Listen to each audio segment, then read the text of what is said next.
Hello everyone, it's Thomas from Runway inside Aviation YouTube channel and welcome to today's video. In this tutorial, I'm going to show you how to record amazing cinematic videos in Microsoft Flight Simulator. On the screen right now you can see an MSFS film which I recorded recently, and after watching this video and setting all the necessary things up, you will be able to record these amazing films yourself. Right from the beginning, I would like to point out that I'll be using a controller for all the camera movements in MSFS. I just feel like with a controller, using the analog triggers, you can achieve much smoother camera movements. It is possible to set it up for a keyboard as well, but I would highly recommend going for a controller if you own one. In my case, I have an Xbox Series controller, so I'll be using this one today. Before we proceed to the controller setup in MSFS, I would highly recommend downloading the Flight Recorder. With Flight Recorder, you will be able to fly first, record the flight, and then play it back in replay mode. It is much better to fly the aircraft first and then record the videos in replay. It is because it is quite demanding to control the aircraft with your primary flight controls like your joystick or a mouse, and controlling the camera with a controller at the same time. The link to the Flight Recorder will be in the description down below, so you don't need to worry, you just need to open this page up, flightsim.to, check that it really is Flight Recorder, and then click on download right here. The installation is really simple, you just need to unzip the file and then place the Flight Recorder folder somewhere where you can easily find it afterwards. In my case, I created a special replay folder in my add-ons folder of Microsoft Flight Simulator.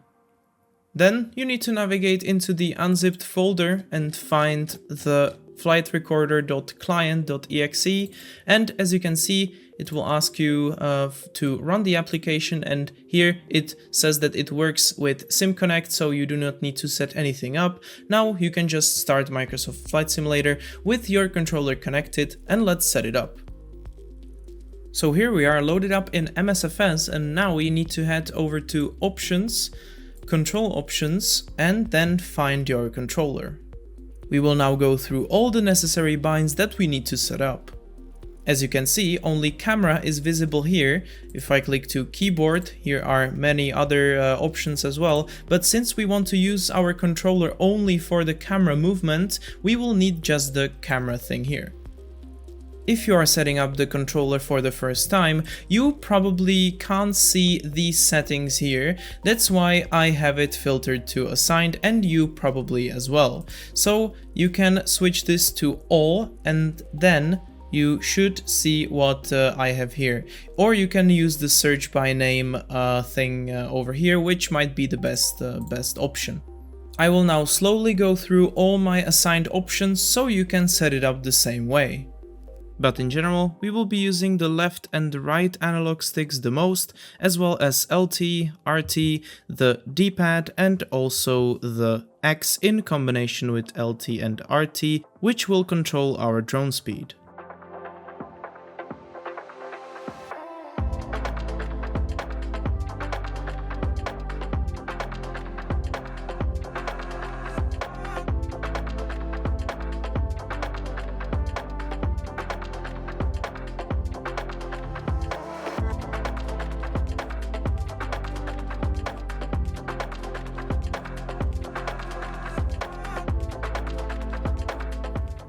And last but not least, I highly recommend setting up the sensitivity settings or tweaking it a bit. These are my settings, so feel free to use these from the get-go and then adjust it to your personal preference. Once you have completed this setup, don't forget to apply the changes, and then we can start a scenario. So here we are in a Cessna, and now we can bring up our Flight Recorder, and as you can see, it should say record here since SimConnect is already connected, and you can just press record and hide this somewhere, and the flight is now recording, so we can now take off, do a few turns, and then see what we recorded.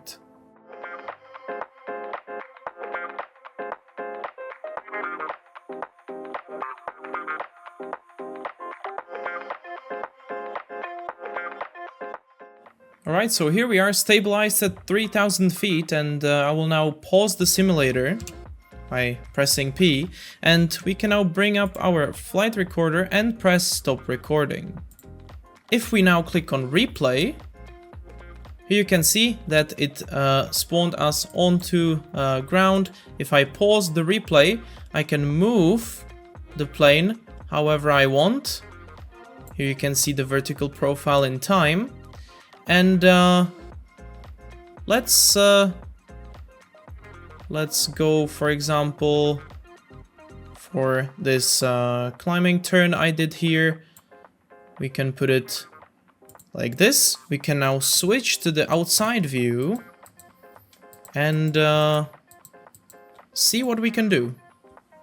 Make sure to switch to the showcase camera, and now you can try moving with your left analog stick, and you should be able to move left, right, and forward and backwards, and you should be able to turn your camera, not move it, but turn it with your right analog stick.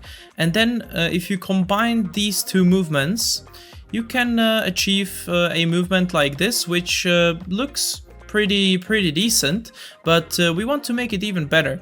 So if you remember, on the D-pad we have the zoom in and zoom out, so you can definitely use these two, and then use LT to go down and RT to go up, and you can use RB and LB to rotate the camera itself. So if we go somewhere a bit further away, if I zoom in on the Cessna, for example like this, I like to go below the aircraft like this, and then zoom in a bit more. But now, if you move the camera just slightly, you can notice that the camera movement is still pretty fast. If you want to have a slower movement like this, this is too fast, then hold X and RT, and if you move the camera within, holding these two, you can see that it is getting slower and slower, and you can then fine-tune it with LT, so RT is slower while holding X, and LT is making it faster again while holding X. So I feel like this is pretty good, and you can see that if I maintain this on the analog sticks, this looks pretty damn cool. Obviously, I definitely recommend playing with the weather as well while in replay, because the sun is not shining on the plane, it is covered by the clouds. So you can switch this from live weather to clear skies. You can even play with the daytime a bit, so we can set it to morning, so we have the sun shining right onto the Cessna like this. This looks pretty nice. And if we now go to the flight recorder and click on resume replay, the plane will now start moving, and we can follow the plane nicely with the movement of our hands.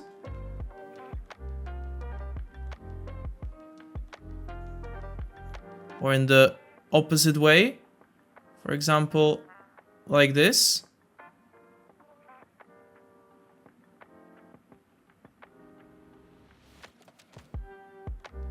And I feel like this shot is really nice. What I like to do as well is to move closer to the plane and use the right analog stick to rotate the camera as I move around the plane. This wasn't the perfect shot, but we would need to zoom out a bit, I would say. But it is all about finding the angles, then zooming in and trying to get the perfect shot. There's the airport, which looks quite nice as well. And to move the camera up and down, you use LT, RT, And that's pretty much all you need to know about the camera movements. All the cinematic videos I do is by combining these really basic camera movements. There is nothing special. One thing that I use quite often is depth of field. So if you click on auto, you can see that depth of field is working nicely there. Maybe a bit too much, but if you zoom out like this and keep the focus on the Cessna, which I cannot do right now, but yeah, there it is. It's it can look definitely really nice as well, a shot like this. But yeah, it's up to you finding the right angles for you, what you like best. But as you can see, I can now fully focus on just controlling the camera while the aircraft's flying on its own, because we recorded the flight earlier, so that's just perfect. And if you're not happy with the shot you just made and you want to go back, you just click on pause replay and you go back on the vertical profile in time. You can see that the plane is going exactly where you want it to be. Let's say we want to continue from this angle. You click on resume replay and you can control the camera and record some more cinematics. If I can just keep the focus on the Cessna, that would be perfect. But yeah, this was pretty cool. If I could just keep the focus. But yeah, it's just about finding the correct angles. But this is the way how you do it. Obviously, it takes some time to get used to the camera movement with the controller. But with fine-tuning the speed, again, it's X and LT and RT to fine-tune the speed, and then it's just how smooth your hands are and what angles you prefer to take. Here you have some more inspiration of the shots I took while recording my MSFS film, or with the Cessna as well. And again, it's just about finding the angles you like, getting familiar with the controls of the camera movements with a controller, and I'm sure you'll master it pretty soon as well. And that's pretty much it for this video. I would like to say thank you for watching this video. If you enjoyed it, please leave a like, subscribe to the channel if you're new. Don't hesitate to ask me in the comment section down below if you have any questions. And there is a very special video coming up on the channel, so stay tuned, and until next time, take care guys.